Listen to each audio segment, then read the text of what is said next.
السلام علیکم ورحمۃ اللہ وبرکاتہ۔ اعوذ باللہ من الشیطان الرجیم، بسم اللہ الرحمن الرحیم۔ صم بکم عمی فہم لا یرجعون۔ عزیز طلبہ، استقبال ہے آپ کا تفسیر جلالین کے درس میں، اور سورہ بقرہ چل رہی ہے۔ آج سورہ بقرہ کی آیت نمبر 18 آپ کے سامنے پڑھی گئی۔ آج کے درس میں اسی آیت کی تفسیر انشاءاللہ العزیز آپ کے سامنے ہوگی، اور اس کے بعد والی آیت بھی آج کے درس میں زیر بحث ہوگی۔ تو آئیے شروع کرتے ہیں۔ صم بکم عمی فہم لا یرجعون، بہرے، گونگے، اندھے ہیں تو یہ لوگ واپس نہ لوٹیں گے، رجوع نہ کریں گے۔ ترجمہ ہو گیا یہ آیت کا۔ اب اس کی تفسیر جو مفسر نے کی ہے اس کو دیکھتے ہیں، اور اس کے ساتھ میں ہم دیگر مفسرین کی گئی تفسیرات بھی پیش کریں گے۔ ہم، یہ لوگ یعنی منافقین، چونکہ ذکر جو ہے وہ منافقوں کا چل رہا ہے اس سے پہلی آیت میں اور اس کے بعد والی آیت میں بھی، تو یہاں جو ہے منافقین مراد ہیں۔ ہم، یہ لوگ یعنی منافقین، صمٌ، بہرے ہیں۔ کس طرح بہرے ہیں؟ عن الحق، حق سے، فلا یسمعونہ، تو یہ اس کو نہ سنتے ہیں، سماع قبول، قبولیت کا سننا۔ یعنی مفسر نے یہاں بتا دیا کہ یہ جو کہا جا رہا ہے کہ صمٌ، بہرے ہیں، تو یہ بالکلیہ ان کے بہرے ہونے کی بات نہیں کہی جا رہی ہے، یا ایسا نہیں ہے کہ وہ سرے سے سنتے ہی نہیں ہیں، بلکہ یہاں جو ہے ان کے حق کے نہ سننے کی نفی کی جا رہی ہے، اور یہ بتایا جا رہا ہے کہ وہ، اور حق کے نہ سننے کی نفی کس طرح کی جا رہی ہے کہ یہ حق کو سن کر کے قبول نہیں کر پاتے، گویا ایسے ہو جاتے ہیں جیسے انہوں نے جو ہے حق کو سنا ہی نہ ہو۔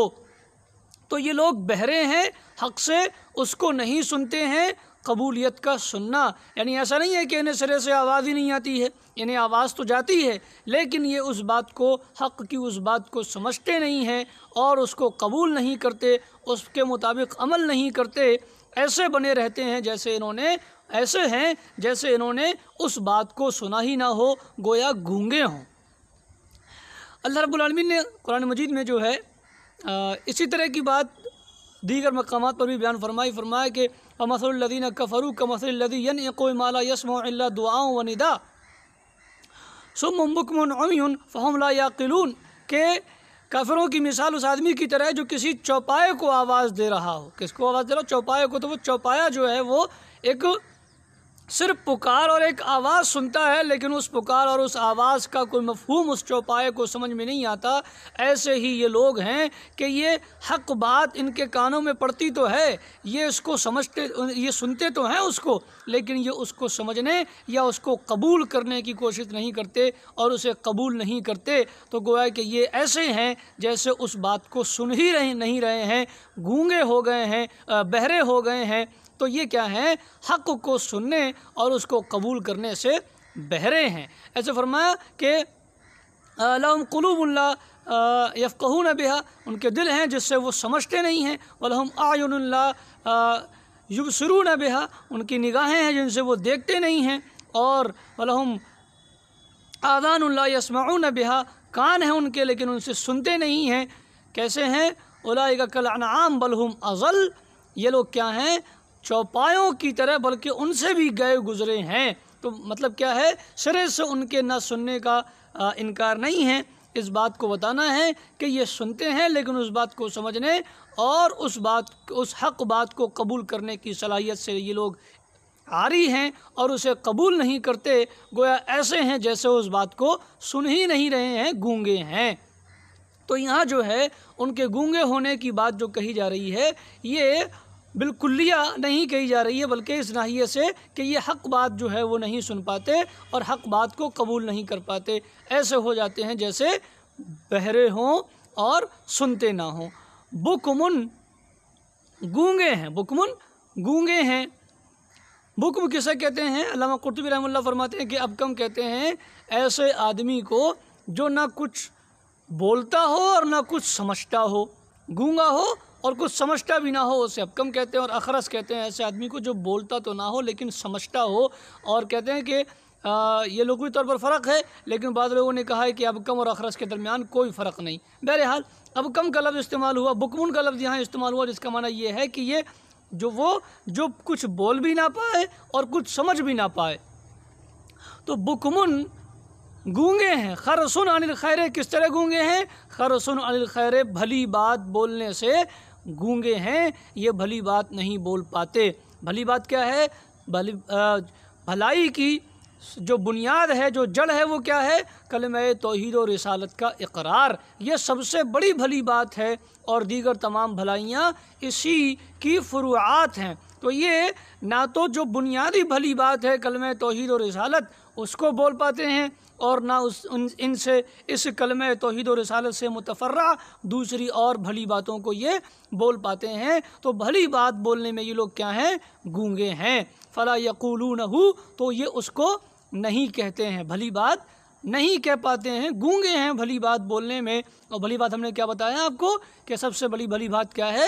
کلمہ توحید و رسالت کا اقرار ہے، یا ایمانیات کا اقرار ہے، اور دیگر جو اچھائیاں اور بھلی باتیں ہیں وہ اسی کلمہ توحید و رسالت اور ایمانیات سے جو ہیں وہ متفرع ہیں۔ تو یہ ان تمام بھلی باتوں کو نہیں بول پاتے، ان کو بولنے میں یہ گونگے ہیں۔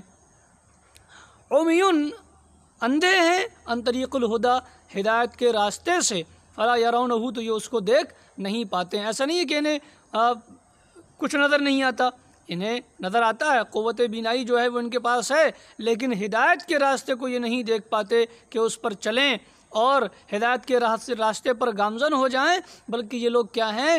ضلالت کے راستے پر سر پر دوڑے چلے جا رہے ہیں، ہدایت کے راستے پر نہیں آتے، ایسے ہیں جیسے انہیں ہدایت کا راستہ نظر ہی نہ آتا ہو۔ تو یہاں جو ان کے بہرے ہونے اور گونگے ہونے کی جو بات کہی گئی ہے، یا اندھے ہونے کی بات کہی گئی ہے، یہ بالکلیہ نہیں کہی گئی ہے کہ انہیں ایسا نہیں کہا گیا کہ سرے سے ان کو کچھ سنائی نہیں دیتا یا دکھائی نہیں دیتا یا وہ کچھ بول ہی نہیں سکتے، وہ بولتے ہیں، سنتے ہیں، لیکن ان کا بولنا اور سننا جو ہے یہ عام باتوں میں ہے، حق بات کو نہ وہ سن پاتے ہیں، نہ بولتے ہیں، اور نہ ہدایت کے راستے کو وہ دیکھ پاتے ہیں۔ تو اس معنی میں جو ہے ان کے حواس کے ادراکات کی نفی کی گئی ہے۔ علامہ قرطبی رحمہ اللہ فرماتے ہیں، دیکھیں جلال الدین سیوطی رحمہ اللہ نے سمن بکمن کی یا عمیون کی جو تفسیر کی، تو کلیتاً ان حواس کے ادراکات کی نفی نہیں کی، بلکہ ایک ناحیے سے کہ یہ حق بات کو بولنے اور حق بات کو سننے اور حق بات کو دیکھنے سے معذور ہیں،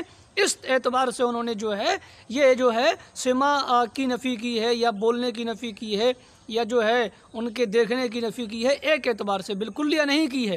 تو مفسر نے جو تفسیر کی ہے، یہی تفسیر علامہ قرطبی رحمہ اللہ نے کی، انہوں نے بتایا کہ یہاں لیس الغرض نفی و ادراکات الحواس سے جملتاً، کہ یہاں جو سمن بکمن عمیون کہا گیا ہے، تو یہاں بالکلیہ حواس کے ادراکات کی نفی نہیں کی گئی ہے۔ حواس جیسے ہم آنکھ سے دیکھتے ہیں، کان سے سنتے ہیں، اور زبان سے چکھتے ہیں یا بولتے ہیں، تو یہ محسوسات ہیں، ان جو ہے کیا کہتے ہیں، یہ حواس ہیں۔ تو ان حواس کے ذریعہ جو کچھ ہم معلوم کرتے ہیں، تو بالکلیہ ان حواس کے معطل ہونے کی بات نہیں کہی گئی ہے، بلکہ ایک ناحیے سے ان حواس کے جو ہے ان حواس کے ذریعہ ادراک نہ ہونے کی بات کہی گئی ہے۔ اور اس کو ذرا تفصیل سے حضرت قتادہ رضی اللہ تعالی، حضرت قتادہ نے بیان فرمایا۔ کیا؟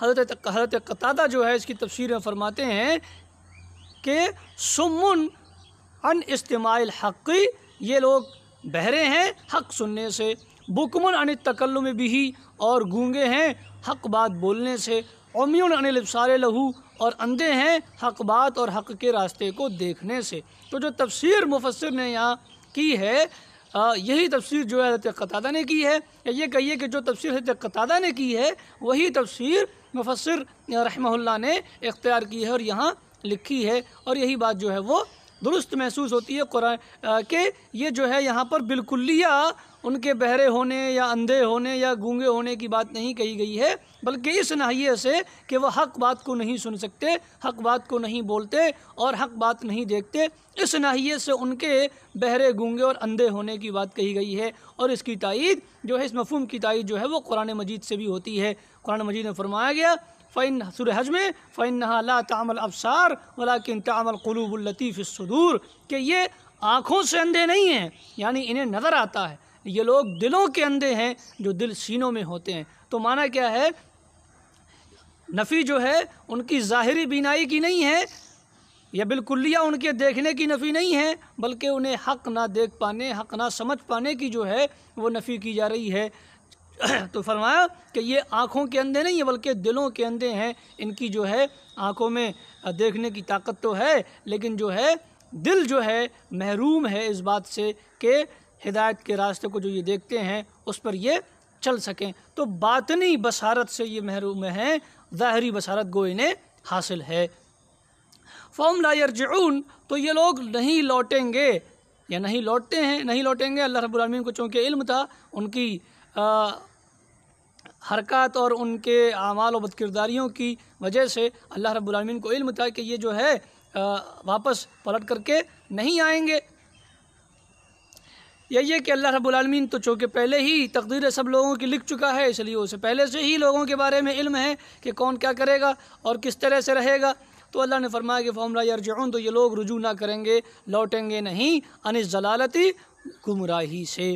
اس کی تفسیر میں حضرت ابن عباس فرماتے ہیں لا يرجعون الى الهدى یعنی یہ لوگ گمراہی کو چھوڑ کر ہدایت کی طرف نہیں لوٹیں گے۔ کیوں نہیں لوٹیں گے؟ کیونکہ یہ حق کو نہ سننا چاہتے ہیں، نہ بولنا چاہتے ہیں، اور نہ حق کے راستے کو، ہدایت کے راستے کو دیکھنا چاہتے ہیں، نہ اس پر چلنا چاہتے ہیں، لہذا یہ اپنی گمراہی سے واپس ہدایت کی طرف لوٹ کر کے نہیں آ سکتے۔ حضرت سدی نے فرمایا لا يرجعون الى الاسلام، حضرت سدی کے فرماتے ہیں اس کی تفسیر میں کہ یہ لوگ نہیں لوٹیں گے اسلام کی طرف، کفر سے اسلام کی طرف نہیں لوٹیں گے۔ اور قتادہ فرماتے ہیں لا یتوبون ولا یشکرون کہ یہ لوگ توبہ نہ کریں گے اور نہ نصیحت حاصل کریں گے۔ یرجعون کی تفسیر میں یہ حضرت قتادہ نے فرمایا۔ تو سب کا مطلب یہ ہی ہے کہ یہ کفر چھوڑ کر اسلام کی طرف نہیں آئیں گے، گمراہی کو چھوڑ کر ہدایت کے راستے پر یہ لوگ نہیں آئیں گے۔ کیوں؟ اس لیے کہ یہ نہ حق سننا چاہتے ہیں، نہ بولنا چاہتے ہیں، اور نہ حق دیکھنا چاہتے ہیں۔ نتیجہ یہ ہے کہ یہ اپنے گمراہی کے راستے پر ہی رہیں گے اور ہدایت کے راستے پر نہیں آ سکتے۔ اللہ رب العالمین نے فرمایا ذالک بأنہم آمنوا ثم کفروا فتبع علی قلوبہم فہم لا یفقہون کہ یہ اس لیے کہ پہلے ایمان لائے تھے، اب کفر پر ہیں اور اسی کفر پر جو ہیں وہ اڑے ہوئے ہیں، تو ان کے دلوں پر مہر لگا دی گئی ہے، اب یہ کوئی بات نہیں سمجھیں گے۔ ظاہر ہے کہ یہ کفر پر اڑے ہوئے ہیں تو اب کوئی بات سمجھیں گے نہیں ہدایت کی یا اصلاح کی۔ جب یہ سمجھیں گے نہیں تو ان کا جو ہے وہ گمراہی کو چھوڑ کر ہدایت کے راستے پر پلٹ آنا بھی بہت مشکل یا کہیے کہ ناممکن ہے۔ اسی کو فرمایا گیا فَهُمْ لَا يَرْجِعُونَ کہ یہ لوگ جو ہیں واپس نہ آئیں گے۔ اب دوسری آیت دیکھیں او کصیب من السماء یا اس آسمانی بارش کی طرح ہے، او کصیب من السماء یا اس آسمانی بارش کی طرح، یعنی ان منافقوں کی مثال اس آسمانی بارش کی طرح ہے۔ اس سے پہلے کیا فرمایا تھا؟ مثلہم کمثل الذی استوقد نارا، تو وہاں ایک مثال دی منافقوں کی مثال اس آدمی کی طرح جس نے آگ جلائی، تو وہاں بھی منافقوں کی مثال دی گئی اور یہاں بھی جو ہے منافقوں کی مثال دی جا رہی ہے۔ حضرت ابن کثیر رحمہ اللہ فرماتے ہیں کہ وہاں جو ہے منافقین کے ایک دوسرے گروہ کی مثال دی تھی اور یہاں پر جو ہے منافقوں کے ایک دوسرے گروہ کی مثال دی جا رہی ہے۔ ابن کثیر رحمہ اللہ فرماتے ہیں کہ پہلی آیت میں مثال بیان کی گئی ہے ایسے منافقین کی جو شروع میں اسلام لے آئے تھے لیکن بعد میں انہوں نے کیا کیا؟ کفر کو اختیار کر لیا، تو ان کی مثال جو ہے وہ مثلہم کمثل الذی استوقد نارا والی آیت میں بیان کی گئی ہے۔ اور یہاں جو مثال بیان ہو رہی ہے ان لوگوں کی مثال بیان ہو رہی ہے جو ہمیشہ شک و شبہ اور تردد میں پڑے رہے، وہ کبھی ایمان لے کر کے نہ آئے، ہمیشہ شک و شبہ اور تردد میں پڑے رہے اور اپنے کفر پر رہے۔ ایسے لوگوں کی مثال جو ہے یہاں، ایسے منافقوں کی مثال اس آیت میں بیان کی جا رہی ہے۔ یہ تفسیر حضرت ابن کثیر رحمہ اللہ نے حضرت ابن مسعود وغیرہ سے بیان فرمائی ہے۔ تو دیکھیں منافقین کے دوسرے گروہ کی یہاں مثال بیان ہو رہی ہے۔ او مثلہم یا ان کی مثال کصیب من السماء اس آسمانی بارش کی طرح ہے، کصیب من السماء اس آسمانی بارش کی طرح ہے۔ صیب آسمانی بارش کی طرح ہے، صیب سے مراد کیا ہے؟ کاصحاب مطرن یعنی ان لوگوں کی طرح، بارش والوں کی طرح، کاصحاب مطرن یعنی بارش والوں کی طرح، یعنی ان لوگوں کی طرح جو بارش میں ہوں، جن پر آسمانی بارش اتر رہی ہو۔ اب سیب کا معنی کیا ہے؟ المطرو، المطرو سیب کا معنی کیا ہے؟ سیب کی تفسیر کیا کی مفسر نے؟ کہا اصحاب مطرن کو کہ سیب کا کہ معنی انہوں نے کیا لیا ہے؟ مطر لیا، کیا لیا؟ المطرو لیا، بارش لیا، ٹھیک ہے جناب۔ حضرت ابن کثیر رحمہ اللہ فرماتے ہیں کہ السیب المطرو، سیب کیا ہے؟ المطرو ہے، بارش کو کہتے ہیں سیب، اور کہتے ہیں کہ یہی معنی سیب کا بتایا ہے حضرت ابن عباس نے، حضرت ابو العالیہ نے، مجاہد نے، سعید بن جبیر نے، قتادہ نے۔ تو یہ تمام لوگ جو ہیں کیا کہتے ہیں سیب کے معنی میں؟ کہ سیب کہتے ہیں المطرو بارش کو، اور ضحاک کہتے ہیں کہ سیب کہتے ہیں السحاب کو۔ لیکن زیادہ تر مفسرین کا خیال کیا ہے کہ سیب جو ہے وہ بارش کو کہتے ہیں، یہی تفسیر جو ہے وہ زیادہ بہتر ہے، اسی لیے مفسر نے جو ہے اسی کو اختیار کیا ہے۔ اب یہ جو انہوں نے کہا ہے سیبن اے کا اصحاب مطرن، یعنی ہم نے ترجمہ کیا کہ یا ان کی مثال اس آسمانی بارش کی طرح ہے، تو تفسیر میں انہوں نے فرمایا یعنی مراد کیا ہے؟ وہ لوگ جو بارش میں ہوں، اصحاب مطر ہوں، اصحاب مطر ہوں، یعنی بارش والے جو لوگ ہیں ان کی طرح ان کی مثال ہے، ٹھیک ہے جناب عالی۔ تو یہ حضرت جلال الدین سیوطی رحمہ اللہ نے فرمایا اصحاب مطرن، یہی تفسیر علامہ قرطبی نے سیب ان کی تفسیر میں فرمایا کہ مراد کیا ہے؟ وہ لوگ جو بارش میں آسمانی بارش کے نیچے ہوں، جن پر آسمانی بارش ہو رہی ہو، تو اصحاب مطر جو ہیں کی مثال کے مانند ان لوگوں کی مثال ہے، اصحاب مطر بارش والوں کی مانند ان کی مثال ہے۔ منافقوں کی مثال اب کیا مثال ہے وہ آگے آ رہی ہے، کیسے مثال دے رہے ہیں اور کیسے ان پر منطبق ہوتی ہے مثال، یہ آگے آ رہا ہے، اس کو آگے سمجھیں گے۔ سیب جو ہے اصل میں سیبن ہے، سیب اصل میں کیا ہے؟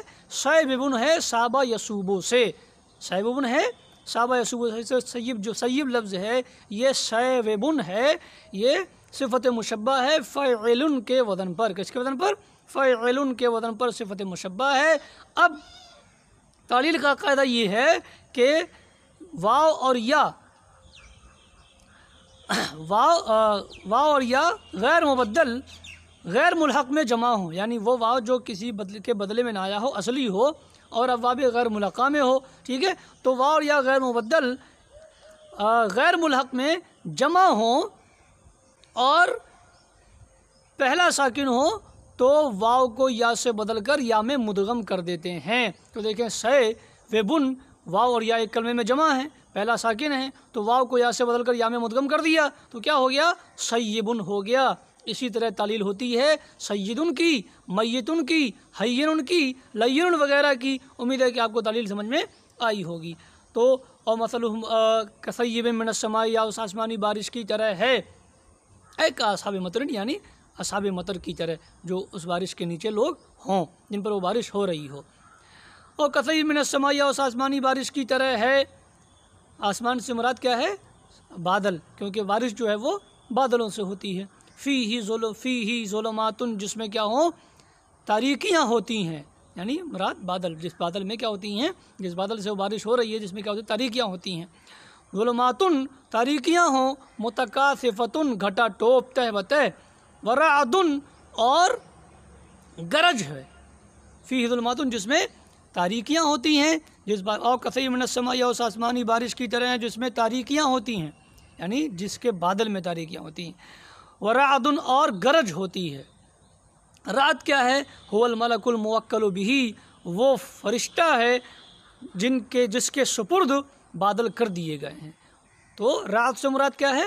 رعد وہ فرشتہ ہے جس کے سپرد بادل کر دیے گئے ہیں۔ وقیل صوتہ، اور یہ بھی کہا گیا کہ رعد اس فرشتے کی آواز ہے۔ اب یہ جو تفسیر مفسر رحمہ اللہ نے بیان فرمائی ہے رعد کی، کہ رعد اس فرشتے کو کہتے ہیں جس کے سپرد بادل کر دیے گئے ہیں، یہ رعد کی تفسیر مفسر نے بیان فرمائی۔ تو یہ تفسیر مفسر نے کہاں سے اخذ کی ہے؟ تو ایک حدیث شریف سے جسے امام ترمذی رحمہ اللہ نے ترمذی میں بیان فرمایا ہے، اور علامہ البانی رحمہ اللہ نے جسے صحیح ترمذی اور صحیح الجامع میں صحیح قرار دیا ہے۔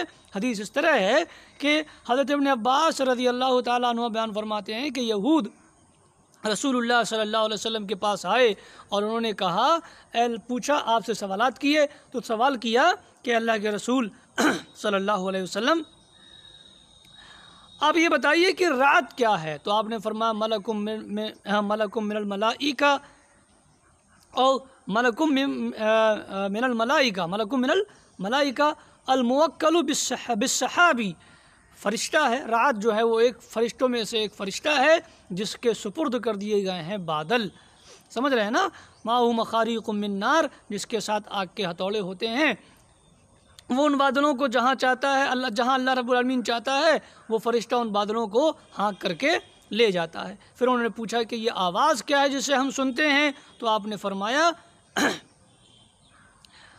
غجرہ بالسحاب اذا زجر، یہ بادلوں کو اس کی ڈانٹ ہے جب وہ ان کو کیا کرتا ہے، ڈانٹتا ہے، یعنی ان کو ہانکنے کے لیے جو فرشتہ جو ہے وہ رعد جو فرشتہ جس کے سپرد یہ بادل کیے گئے ہیں، جب وہ ان کو ڈانٹتا ہے تو یہ اس کی ہی آواز ہے، سمجھ رہے ہیں نا۔ تو ترجمہ ہم کیا کر رہے ہیں، رعدن کا ترجمہ گرج، ورعدن اور اس میں وفی ظلماتن جس میں تاریکیاں ہوں، ورعدن اور گرج ہو۔ تو رعد کیا ہے؟ فرشتہ جس کے حوالے کر دیے گئے ہیں، یا اس کی آواز جس سے یہ گرج ہمیں سنائی دیتی ہے، ورعدن اور اس میں گرج ہو، وبرقن اور بجلی ہو، کیا ہو؟ وبرقن اور بجلی ہو۔ بجلی کیا ہے؟ لمعان صوتی ہی، اس کی آواز کی چمک ہے، الذی یزجرہ بھی، جس سے وہ اس کو ہانکتا ڈانٹتا ہے۔ یجعلون، تو کیا کرتے ہیں؟ ان کی مثال اس بارش، آسمانی بارش کی طرح ہے جس میں تاریکیاں ہوں، گرج ہو اور بجلی کی چمک ہو، بجلی کی چمک ہو۔ تو یجعلون اے اصحاب السیبی، یجعلون سے مراد کون؟ وہ بارش والے جن پر یہ بارش ہو رہی ہے۔ تو یجعلون اصابعہم، وہ اپنی انگلیوں کو ڈال لیتے ہیں، فی آذانہم، اپنے کانوں میں، انگلیوں سے مراد اے اناملہا، یعنی ان کے پور، ظاہر ہے کہ کان میں پورے انگلیاں نہیں آ سکتی، پور آتے ہیں، تو مراد انگلیاں بول کر کے پور مراد لیا جا رہا ہے، یعنی کل بول کر کے جز مراد لیا گیا ہے یہاں پر۔ یجعلون اصابعہم اے اناملہا، وہ اپنی انگلیوں کے پوروں کو ڈال لیتے ہیں، فی آذانہم، اپنے کانوں میں، من اجل کے معنی میں، یہاں سبیہ ہے، من الصواعق، کڑاکے کی وجہ سے، کڑاکے کی وجہ سے، صواعق کا ترجمہ ہم کیا کر رہے ہیں؟ کڑاکا، یعنی جو بجلی کے چمکنے کی جو تیز آواز ہوتی ہے، جب بجلی چمکتی ہے تو ایک زوردار تیز آواز ہوتی ہے، اسے ہم کہہ رہے ہیں کڑاکا۔ من الصواعق، من اجل کے معنی میں ہے، سویہ ہے، من الصواعق، کڑاکے کی وجہ سے، حذر الموت، موت کے ڈر سے، یجعلون اصابعہم فی آذانہم، وہ اپنی انگلیوں کے پوروں کو ڈال لیتے ہیں اپنے کانوں میں، من الصواعق اے اجل الصواعق، کڑاکے کی وجہ سے، حذر الموت، موت کے ڈر سے۔ صواعق کیا ہے؟ شدت و صوت الرعد، گرج کی آواز کی شدت، سختی، یا گرج کی سخت آواز، تیز آواز، گرج کی تیز آواز، شدت و صوت الرعد، گرج کی آواز کی تیزی یا گرج کی تیز اور زوردار آواز کو کیا کہتے ہیں؟ صواعق کہتے ہیں، جس کی واحد صاعقہ ہے۔ تو من اجل الصواعق، کڑاکے کی وجہ سے، اور یہ کڑاکا کیا ہے؟ صواعق جس کہہ رہے ہیں جو صاعقتن کی جمع ہے، شدت و صوت الرعد، گرج کی تیز آواز، گرج کی تیز آواز جو ہے جسے ہم کڑاکا کہہ رہے ہیں، صواعق کہلاتی یہ ہے، جس کی واحد صاعقہ ہے۔ علامہ ابن کثیر رحمہ اللہ صاعقہ کی تفسیر میں فرمایا کہ صاعقہ ہی نار تنزل من السماء وقت شدت الرعد، کہ صاعقہ کسے کہتے ہیں؟ صاعقہ کہتے ہیں اس آسمانی آگ کو جو آسمان سے اترتی ہے گرج کی تیز آواز کے وقت، گرج کی تیز آواز کے وقت، یعنی تیز گرج کے وقت جو ہے، زوردار گرج اور کڑاکے کے وقت جو بجلی آسمان سے گرتی ہے، جو آگ آسمان سے گرتی ہے، اسے صاعقہ کہتے ہیں. اسے کیا کہتے ہیں؟ صاعقہ کہتے ہیں. اس کی جمع ہے صواعق. حذر الموت اے خوف الموت. تو کیا کرتے ہیں؟ یجعلون اصابعهم، وہ اپنی انگلیوں کو اپنے کانوں میں اپنے انگلیوں کے پوروں کو اپنے کانوں میں ڈال لیتے ہیں کڑاکے کی وجہ سے. کڑاکہ کیا ہے؟ شدت و صوت الرعد، گرج کی آواز، تیز آواز، گرج کی تیز آواز یا گرج کی آواز کی تیزی. شدت و صوت الرعد، گرج کی آواز کی تیزی. لئلا یسمعوها، تاکہ وہ اس کو نہ سن سکیں، موت کے ڈر سے، من سماعہا، اس کو سننے کی وجہ سے. یعنی ان کو یہ ڈر ہوتا ہے کہ اگر وہ بجلی اور کڑاکے کی آواز کو سن لیں گے تو ان کی موت واقع ہو جائے گی. اس لیے وہ اس گرج کی آواز کو اور کڑاکے کی آواز کو نہ سن سکیں، اس لیے وہ اپنے کانوں میں کیا کرتے ہیں؟ انگلیاں ڈال لیتے ہیں.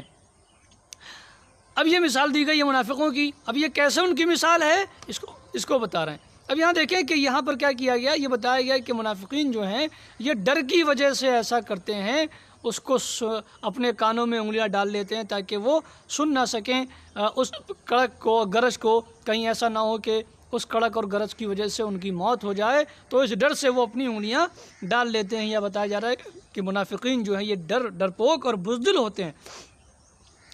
تو منافقین کیا ہوتے ہیں؟ ڈرپوک اور بزدل ہوتے ہیں. جیسے یہاں ان کے ڈر کو واضح کیا گیا، قرآن مجید میں اور مقامات پر ان کے ڈرپوک ہونے اور بزدل ہونے کو بتایا گیا. فرمایا گیا سورہ منافقون میں وَيَحْسَبُونَ كُلَّ صَيْحَةٍ عَلَيْهِمْ، کہ وہ ہر چیخ کو، اپنے ہر زوردار آواز کو اپنے خلاف سمجھتے ہیں. یعنی جہاں کہیں بھی کوئی آواز تیز آواز ہوتی ہے تو وہ اس کو اپنے خلاف سمجھتے ہیں، کیونکہ وہ اتنے شرپسند، بدباطن اور خفیہ کارروائیاں کرنے والے ہیں کہ جہاں کہیں شور ہوتا ہے ان کے دل میں یہ ڈر بیٹھ جاتا ہے کہ کہیں یہ شور ان کی ہی وجہ سے تو نہیں ہے، ان کی ریشہ دوانیوں، ان کی خفیہ حرکتیں کہیں ایسا تو نہیں کہ کھل گئیں یا آشکارا ہو گئی ہوں. تو وہ کیا کرتے ہیں؟ اس سے ڈر جاتے ہیں، گھبرا جاتے ہیں، کیونکہ ان کو ہر جگہ یہ احساس ہوتا ہے اپنی شرارتوں کی کثرت اور اپنی خفیہ کارروائیوں کی کثرت کی وجہ سے کہ کہیں ان کا ہی کوئی معاملہ نہ ہو. تو ڈر ان کے دلوں میں بسا رہتا ہے، منافقوں کے دلوں میں. اور فرمایا اللہ رب العالمین سورہ توبہ میں کہ وَيَحْلِفُونَ بِاللَّهِ إِنَّهُمْ لَمِنْكُمْ، یہ لوگ قسم کھاتے ہیں کہ وہ بے شک البتہ یہ تم میں سے ہیں، وَمَا هُمْ مِنْكُمْ، حالانکہ یہ تم میں سے نہیں ہیں. وَلَكِنَّهُمْ قَوْمٌ يَفْرَقُونَ، بلکہ یہ لوگ ڈرپوک قوم ہے. کیسی قوم ہے؟ ڈرپوک قوم ہے. تو منافق جو ہے یہ بزدل ہے، ڈرپوک ہوتا ہے.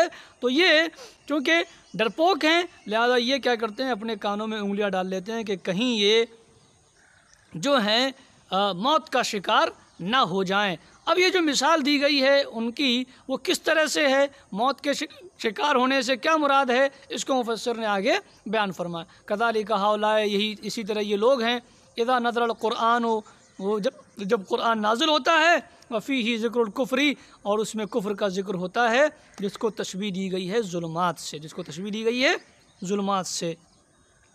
والوعید علیہ، اور ذکر ہوتا ہے اس کفر پر سزا کا، جس کو تشبیہ دی گئی ہے رعد سے. والحجج والبینہ، اور دلائل و براہین کا تذکرہ ہوتا ہے جن کو تشبیہ دی گئی ہے البرق سے، بجلی سے. تو کیا کرتے ہیں؟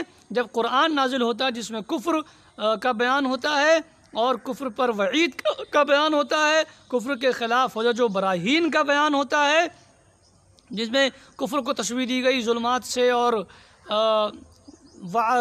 کفر پر ملنے والی وعید کو تشبیہ دی گئی ہے رعد سے، اور حجج و براہین کو تشبیہ دی گئی کس سے؟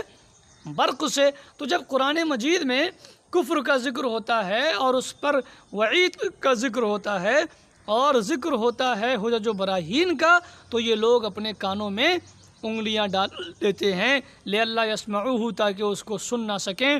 فیمیلوا الی الایمان، تو کہیں ایمان کی طرف مائل نہ ہو جائیں. وترک دینہم، اور اپنے دین کو چھوڑنے کی طرف مائل نہ ہو جائیں. وعندہم موت، اور یہی کیا ہے؟ ان کے نزدیک موت ہے. تو کیا کرتے ہیں؟ جب قرآن پڑھا جاتا ہے تو یہ اپنے کانوں میں انگلیاں ڈال لیتے ہیں، کہیں ایسا نہ ہو کہ قرآن سن کر ان کی دنیا، دل کی دنیا جو ہے بدل جائے اور یہ ایمان کی طرف مائل ہو جائیں، کفر چھوڑ بیٹھیں. تو کہیں ایسا نہ ہو کہ یہ کفر چھوڑ بیٹھیں، ایمان کی طرف مائل ہو جائیں، اس لیے یہ قرآن کو نہیں سنتے بلکہ اپنے کانوں میں انگلیاں ڈال لیتے ہیں تاکہ یہ ایمان لانے سے بچے رہیں اور انہیں اپنا مذہب اور کفر نہ چھوڑنا پڑے۔ تو اس لیے کیا کرتے ہیں، یہ اپنے کانوں میں انگلیاں ڈال لیتے ہیں تاکہ ان کو ان کا مذہب نہ چھوڑنا پڑے، اور اگر یہ اپنا مذہب چھوڑ بیٹھیں گے تو یہی کیا ہے، ان کے نزدیک موت ہے، ان کی مذہبی موت۔ تو اس موت اور یا مذہبی موت سے بچنے کے لیے وہ قرآن کریم کو نہ سن سکیں، اس لیے اپنے کانوں میں انگلیاں ڈال لیتے ہیں۔ واللہ محیط بالکافرین، اور اللہ رب العالمین کافروں کا احاطہ کیے ہوئے ہے علم اور قدرت کے اعتبار سے۔ فلا یفوتونہ، تو وہ اس کو گم نہیں پاتے، یعنی اس کو موجود پاتے ہیں۔ فلا یفوتونہ، تو وہ اس کو گم نہیں پاتے، یعنی اس کو اللہ تعالیٰ کو موجود پاتے ہیں۔ تو اللہ جو ہے کافروں کو گھیرے ہوئے ہے، کافر جو ہیں اس کے ہر وقت اس کے علم میں ہیں اور اس کے زیر قدرت ہیں کہ وہ جب چاہے انہیں عذاب سے دوچار کر دے۔ تو اللہ محیط بالکافرین، تو اللہ کافروں کو گھیرے ہوئے ہے علم و قدرت کے اعتبار سے۔ فلا یفوتونہ، تو وہ کافر جو ہیں اس کو گم نہیں پاتے، ہر جگہ جو ہیں موجود پاتے ہیں۔